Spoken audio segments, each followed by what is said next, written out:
Estamos poniendo la mañana en camino. Está con nosotros ya, como cada viernes, Anabela Balduino. Buen día, bienvenida, Anabela. Buen día, Ale. Buen día a todos tus oyentes. ¿Sigue lloviendo afuera? Estaba feo, sí, está feo. Tenemos esperanzas de que cambie. Bien. Y estamos acompañados por Mariana Grave, que es una fotógrafa joven, que está haciendo una muestra, que tiene una buena trayectoria, además en su trabajo es reportera, y que bueno, la presentamos. Exalumna además de Aquelarre, ¿no? Fue estudiante de la escuela y después estuvo en Estados Unidos, en la Escuela de Bellas Artes, en fin, tiene una trayectoria linda. Y lo que a nosotros más nos enorgullece es que se ve que les transmitimos mucho amor para que hubiese seguido y seguido. Hola, ¿cómo andás? Buenas. ¿Todo bien, Mariana? Todo bien. Bueno, hay algunas cosas que estaría bueno que nos cuentes a propósito. Una de ellas tiene que ver, alguna de las dos me parece que tiene un teléfono encendido porque escuché un ping recién, pero bueno, no, si no es ninguna de las dos, a lo mejor es el mío. No, el mío no. Bueno, encendido sí, quiero decir sin el silenciador. Con sonido, eso. Sin el silenciador. Usé el camino más largo. Mañana arranca una muestra que te tiene a vos como la hacedora de la misma, ¿verdad? Sí, sí. En el Museo de la Memoria, sí, hay una muestra de un trabajo que estuve haciendo en Colombia sobre un grupo de mujeres que buscan a sus familiares desaparecidos en Medellín. Un trabajo largo que le llevó un año, o sea, no es que fue a una manifestación y sacó 5 fotos. Eso, sí. No, o sea, un trabajo que se lo tomó en serio, que me gusta que lo cuente. ¿Cómo más allá de la peripecia de ese trabajo en particular, cómo un realizador fotográfico que por distintas razones entiende que su trabajo tiene que apuntar en esa dirección, bueno, cómo hace para, bueno, lo que sugiere Anabela, ¿no? Plantar bandera, meterse, embarrarse, involucrarse, pero me imagino que junto a eso no dejar de tener cierta mirada de la afuera, que es la que siempre se exige en alguna medida del fotógrafo, ¿no? Sí, es muy difícil y yo no sé si lo termino de lograr y no sé si en algún momento lo lograré. Porque siempre cuando conoces a una persona, te cuenta sus historias, te acercás, te abres las puertas de sus casas, se arma un vínculo, una amistad, que alejarse para mí es imposible. Yo siempre intento mostrar las cosas también desde un lado subjetivo, o sea, yo... Sí. Con lo que hago más que nada con estos proyectos, cuando hago más periodismo es un poco diferente porque son cosas más a corto plazo, es de hecho aprovechar ese lado subjetivo que viene de mi lado, que no es una realidad objetiva, sino es lo que yo siento de una historia. Y sí, siempre es muy difícil, o sea, todo el proyecto de este proyecto que fue como un año y medio, la llamé varias veces a Ana porque eso como que lo tenía, se volvieron mis amigas y se volvió muy personal y es difícil también mostrarlo y seguir fotografiando, y yo también hice video y entrevistas y bueno, son muchas cosas. Ahora repaso la forma en que hice la pregunta y si bien no estuvo mal, puede ser un poco malentendida, porque está perfecta en la reivindicación, por lo menos en este trabajo, de la subjetividad, no solo reconocerla, sino reivindicarla, ¿estamos de acuerdo? Ahora bien, yo lo que quería decir es que cierta distancia, hasta por el rol del fotógrafo, siempre hay que tener, porque pongamos, si hay una cosa que te pone triste y te da ganas de llorar, te tiembla el pulso y la foto te sale mal. Lo estoy llevando a un lugar un poco exagerado, ¿no es cierto? En algún punto uno tiene que decir, me aparto de la, por decir algo, la emoción para que mi trabajo sea capaz de emocionar a otros. Claro, sí, sin duda. Sí, muchas veces es como, bueno, estoy hablando de algo un tema muy sensible y nada, las personas que se ponen a llorar y que después son mis amigos y que saco la foto o los abrazo bueno, esas preguntas siempre me las hago y no, tampoco tengo una respuesta, pero sí hay que mantener, bueno, qué estoy haciendo acá y por qué lo estoy haciendo también. Para poder seguir haciéndolo. ¿Y por qué fuiste a Colombia? ¿Cómo diste con ese tema, lugar, zona? Bueno, yo estudié en la universidad en Estados Unidos y mi proyecto final como de grado fue sobre migrantes latinos y conocí muchos colombianos y la mayoría eran de Medellín, esta ciudad donde terminé viviendo, y tenía mucha intriga de cómo era la vida de los familiares de estas personas que conocí como migrantes. Entonces quería conocer un poco cuál era esa realidad, conocer a estas otras personas del otro lado de la historia de migración. Y caí y me fueron saliendo trabajos y me fue gustando y bueno, me quedé. ¿Cuánto tiempo estuviste allí? Estuve 2 años y medio, casi 3. Y con esta historia de los desaparecidos, uno de los primeros meses que estaba viviendo en Medellín fue una de las marchas por los desaparecidos y fui como para mostrar presencia. En Colombia hay muchos desaparecidos, es un problema muy grande, pero que también está muy naturalizado porque el conflicto colombiano ha sido una de las técnicas más usadas de violencia. Y fui y había muy poca gente, y de esa poca gente había un grupo de mujeres que me llamó mucho la atención por su fortaleza, por su manera de caminar, y bueno, las empecé a seguir en lo que hacían, y a partir de eso empecé a hacer entrevistas, a un trabajo un poco más personal de cómo sentían ellas, y bueno, y así siguió. ¿A qué aludís con la forma de caminar? Como que tenían una fortaleza y una unión entre ellas también que no se veía en otras personas. Y cuando hablas de poca gente... No sé... Poca gente, 100 personas. Que yo venía con la marcha del silencio acá, que bueno, fue hace poquito y que es como multitudinario. Decenas de miles, claro. Y es algo como... Yo tengo 26 años, ¿no? Nunca viví la dictadura, no tengo ningún familiar cercano que esté desaparecido, pero es algo que nos toca... Creo que a nosotros, por lo menos en nuestra generación, y que la Marcha del Silencio es como algo que nos identifica mucho, y que en un país como Colombia, que aparte los desaparecidos son hasta ahora, o sea, sigue desapareciendo gente. Claro. En la Marcha de los Desaparecidos haya 100 personas, como que fue duro. Sí, te llamó mucho la atención. Y también bueno, hay muchas diferencias, pero otra de las diferencias es que en Colombia no hubo una dictadura, o sea, todos estos desaparecidos fueron en democracia y en gobiernos que ahora siguen estando involucrados con el poder. Entonces mucha gente tiene miedo, o sea, son varios factores. Estamos hablando de personas desaparecidas bajo la legalidad de las instituciones, digamos, porque como decimos, no hubo quiebre institucional. Claro. No obstante, atravesado por un conflicto de muchas decenas de años. Sabemos bastante de eso, además ahora se ha hablado mucho en el marco de los procesos de paz, pero en este caso los desaparecidos son personas que desaparecieron a manos de fuerzas o del Estado o de paraestado, digamos, ya sea paramilitares o parapoliciales. Sí, de hecho, de los desaparecidos en Colombia hay muchos, bueno, no la mayoría, pero como el 20% que fueron desaparecidos por la guerrilla, o sea que tampoco la guerrilla son inocentes de los desaparecidos. No, justamente quería hacer la distinción porque seguramente también hay desaparecidos, claro, víctimas de la guerrilla, ¿no? Pero muchos de los desaparecidos y la mayoría fueron por los paramilitares o también por el Estado directamente, en diferentes operaciones que se hicieron para limpiar a la guerrilla de una manera muy violenta y muy opresora. No, y con esto es algo que para mí es importante, con la particularidad de que el Estado se supone que está para defender, ¿no? Sí, de ella. Entonces, eso reviste una gravedad. O sea, no estoy disculpando a las desapariciones de la guerrilla. El desaparecido para mí es lo mismo de cualquier manera. Claro. O sea, si se hunde en el mar, como pasó con el submarino en Argentina, me parece terrible igual, ¿no? Pero creo sí que la responsabilidad de los estados en esto es la que a mí personalmente me importa, porque son los que están para proteger. Y además de eso, en el caso de los otros desaparecidos, también son los que tienen la obligación de buscar.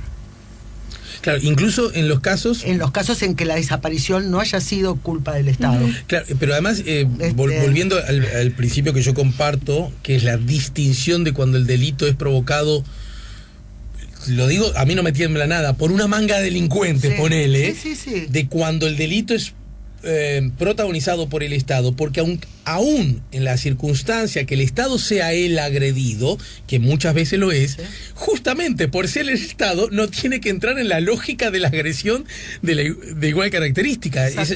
Entre otras cosas, hay un proceso civilizatorio que así lo indica, ¿no? Entonces eso me parece que es bueno, muy importante a tenerlo en cuenta. El trabajo de Mariana es un trabajo que es muy bueno.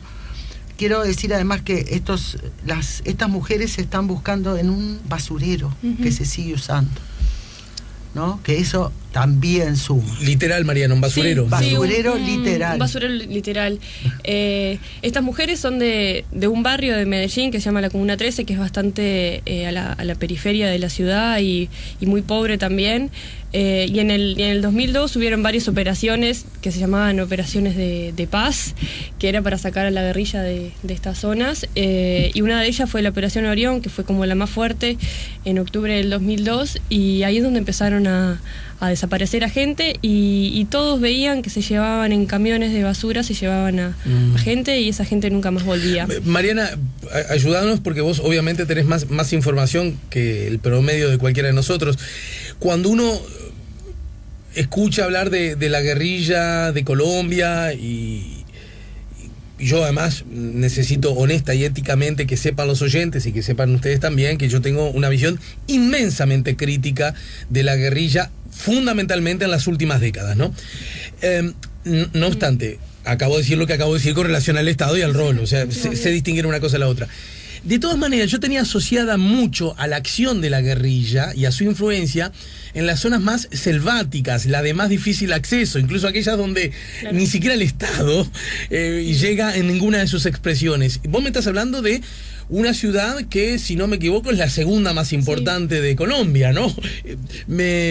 Haceme ese cuentito breve porque me llama un poco la atención. Sí, en realidad, bueno, en el último tiempo también se ha mezclado mucho la guerrilla con el narcotráfico, con el ¿no? narcotráfico, entonces a la ciudad donde más llegaba era el narcotráfico. Pero bueno, en muchas zonas de la ciudad y más que nada en Medellín estaban dominadas, o sea, los que mandaban era la guerrilla o eran estos que se le dice ahora en Colombia Bacrim, que son como criminales, pero se relacionan por el narcotráfico con la guerrilla. Y esas mujeres que tanto captaron tu atención en el sentido más amplio, no pueden recurrir al Poder Judicial supuestamente independiente, no tiene chances de actuar. Sí, de hecho lo han hecho con mucho miedo, o sea, al principio también les daba miedo porque era recurrir como a lo mismo que habían, de lo que eran víctimas también, ¿no?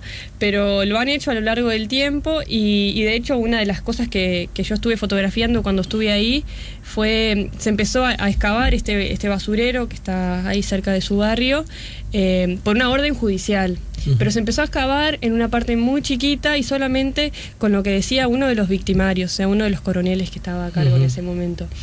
Entonces, bueno, por un lado era algo positivo porque se empezó a hacer algo, pero por otro lado era como es un basural gigante, está excavando en una parte muy chiquita, solamente basada en lo que dice uno de ellos. Y bueno, y estuvieron como 6 meses y no se encontró nada y al final no fue una sorpresa tampoco para nadie porque bueno... Era como se lo esperaba. Un desenlace esperable, ¿no? Sí, pero a la vez era un desenlace esperable, pero para estas mujeres que habían... Fue una señal también, me imagino, Sí, ¿no? fue una señal y como que se ilusionaron mucho, o sea, fue algo muy importante, aunque tenía este lado que sabían que había posibilidades que no encuentren nada, cuando hace, no sé, 15 años que estás buscando a tu hija y te dicen ahora vamos a empezar... como que cambia. Sin que esto implique, por favor, justificación de ninguna naturaleza. ¿Es posible suponer, es de recibo la suposición, la hipótesis de que esos ciudadanas desaparecidos formaran parte de la guerrilla y estuvieran involucrados? Acabo de decir lo que acabo de decir, Sí. Pero creo que es un dato que conviene conocer. Yo la verdad siempre intenté mantenerme como al margen de eso, pero por las historias de la familia diría que no, porque la mayoría por ejemplo, Margarita, que es una de las mujeres con la que soy más amiga, su hija desaparecida tenía 15 años y la desaparecieron cuando fue a comprar una cosa al almacén. O sea, eran como desapariciones muy arbitrarias. Tipo, desaparición racia, ¿no? Andás a ver, te tocó y... Sí, eran épocas muy violentas del barrio y la gente se mantenía adentro, pero bueno, cuando tenías que salir a hacer algo, Y Mariana, y acá es donde yo admito con cierta ingenuidad pregunto, ¿y por qué no se vuelve una especie de clamor popular ya no la reivindicación de una cosa o la otra, sino el sentido básico de la justicia, es decir, los seres humanos tienen derecho a enterrar los cuerpos de sus seres queridos, ¿verdad? Lo básico. El único bicho en la tierra que entierra sus seres queridos es el ser humano. Forma parte de lo que somos. Negar eso es negar lo que somos, ¿no es cierto? Sí, claro. Y tú recién lo decías, mirá, yo tengo 26 años, ni siquiera soy hija de la dictadura, tuve la suerte de que nadie haya... Y sin embargo vos sentís que, mirá, 20 de mayo, a la calle hay que salir, adherirse a la lucha por verdad y justicia, dar las respuestas a un puñado de compatriotas que todavía no saben dónde está el cuerpo de sus familiares, es tan grosera justicia que mantenerse al margen resulta difícil, ¿verdad? Sí. Bueno, y en este caso, ¿por qué son 201 el día que fuiste tú? Creo que por un lado hay mucho miedo de que porque lo estás problematizando te puedan desaparecer también, o sea, siguen habiendo casos muchas de las mujeres que conocí, que fotografié. Pero este actual Estado colombiano es capaz de... Bueno, no hace tanto, ¿no? No, pero ha cambiado la situación política. Pero lo que pasa es que también... Santos, bueno, que me siento un poco avergonzado de tener que aclarar que Santos no es Uribe. Claro. Tiene otra lógica, justamente un nivel, una dimensión política de otra naturaleza. Ni siquiera estoy hablando en lógicas de derechas o izquierdas, ¿no? Sí. Es un hombre que ha entendido que este es un problema, que hay que lograr la paz, ¿no? En fin, lo que sabemos. Sí, pero también es mucho del lado de los militares, o sea, el batallón que se encargó de todo esto sigue estando ahí, sigue teniendo los mismos militares. Entonces, bueno, a la gente le da mucho miedo, y también los paramilitares también estaban muy involucrados con el narcotráfico. Entonces, ahí también hay narcos, ahí también hay plata de por medio, o sea, hay muchas cosas. Y de hecho lo que te iba a contar es que la mayoría de estas mujeres que entrevisté y que fotografié han sido amenazadas de desaparecerlas. Mirá, también, de que seguís buscando a tu hijo. Tranquilita, porque te va a ir igual, vas a pasar por lo mismo. Bien. Y también por el otro lado, Colombia tiene muchas necesidades y muchos problemas. Entonces, como que, bueno, los desaparecidos es uno de ellos, que capaz que debería ser, o sea, no sé, pero bueno. Bien. Estamos ya casi en el final y alguien me pregunta, más allá que veo que la kinesis de Anabela se mueve y provoca que algo tiene ganas de decir. No, tranquilo, me moví porque me duele la espalda. Ah, bueno. Ahora te hacemos el masajito típico que le hacemos a... Un buen masaje. Es otro precio, entenderás, ¿no? Bueno, depende de qué tan bueno sea. Bueno, estoy pensando en qué medida uno puede agradecer, ¿no? Porque a mí me gusta que ocurran estas cosas. Yo te veo, casi no nos conocemos, ya nos hemos conversado acá mismo, ¿no? Sí. Pero en realidad casi no nos conocemos, no sé cuándo cumplís años, vos no sabés cuándo cumplo años yo.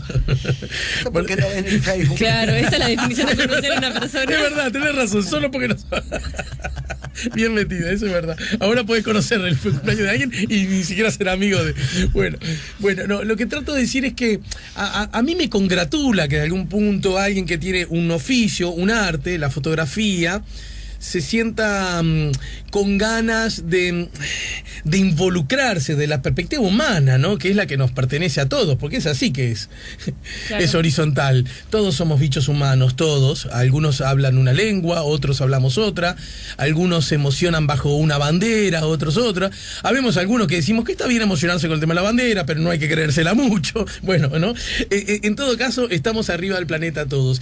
Y usar ese conocimiento, ¿por qué no? Ese talento al servicio de exponer un caso sobre el cual, me animo a decir, en grandísima proporción hay mucho desconocimiento, por lo menos en estas latitudes, ¿verdad? A mí me sale, la primera cosa, bueno, agradecer la visita y agradecer el trabajo. Y la segunda cosa, invitar a que la gente vaya y conozca. Sí, así que vayamos a la información. La inauguración es mañana a las 3 de la tarde. El Museo de la Memoria, no sé si lo conocen, pero tiene un parque muy lindo alrededor, es precioso. Y bueno, si no pueden ir este sábado, estará por un tiempo. Va a estar bastante tiempo. Bien. Todo lo que la naturaleza nos lo permite. Porque está al aire libre, ¿verdad? Está al aire libre. Y es un paseo muy lindo también ir al parque. Hay algo que uno puede hacer un circuito, aprovecho Sí. uno va para ahí, después arranca para el Prado, qué sé yo, ¿viste? Por supuesto, si tenés locomoción, si no se te complica, pero también se puede hacer. No, pero no es tan lejos, No. Y de ahí llegás a Millán, yo me bajaría en el ómnibus propio, voy al museo y después camino por Millán hasta... está el museo, hay un museo en el medio que ahora se me fue el nombre. El Museo de Antropología, ¿no? Museo de Antropología, claro. después el Blanes. Sí. Hay algo que yo quería remarcar, que es que este trabajo es muy bueno porque además de todo lo que planteó y la seriedad como que se lo planteó, es muy bueno fotográficamente. Claro. No es la vieja reivindicación, ¿no? No es solamente que el tema es bueno, Bien. pero hay cualquier mamarracho. No. O sea, el tema es bueno con buenas fotos. Bien. Que me parece que las dos cosas tienen que ir o deberían ir normalmente juntos. Y hay algo que yo siento la obligación además de reivindicar, que siempre ha sido un paradigma tuyo, ¿no? Incluso reivindicando trabajos de fotógrafos cuyo resultado de la perspectiva subjetiva o hasta incluso conceptual, filosófica o ideológica no te gustan tanto, y sin embargo no vacilás en decir, pero qué pedazo de fotógrafo es ¿no? Me ha pasado con los fotógrafos de Hitler. Bien, entonces claro, que uno diga, pucha, ¿no? Y ese es un asunto que nosotros siempre tenemos que estar... que me parece que siempre tenemos que cuidar. La calidad. La calidad, y por supuesto, ¿no? Que si es un tema que además de esa calidad nos interesa o creemos que es imprescindible que se toque y que se muestre, bueno, así que nosotros estamos así realmente muy felices. El Museo de la Memoria está muy feliz de tener a Mariana. Y de haber podido tener esta visión, ¿no es cierto?, de lo que está pasando en el pueblo hermano de Colombia. Les cuento que Mariana después de Colombia estuvo por Grecia, allí hizo otro trabajo que se puede ver dentro de 2 semanas en el Andorra Bar. Sobre eso, cuando llegue la fecha, daremos la información para no abrumar a la gente con datos. Y me imagino que debes estar preparando valijas para otro destino. Sí, no sé todavía. Pero ya cuando empiezan así ya son de estas muchachas que no se quedan quietas mucho en un único lugar, ¿no? ¿Puede ser? Bastante. Bueno, mucho éxito, Mariana. Bueno, muchas gracias. Mariana Greif con nosotros, Anabela Balduino, y a vos, Anabela, te despedimos. Nos vamos a reencontrar contigo la próxima semana, y en vos, en Santiago, saludamos a todos los tuyos. Perfecto. ¿Sí? Gracias igual. Ya volvemos con La Mañana en Camino.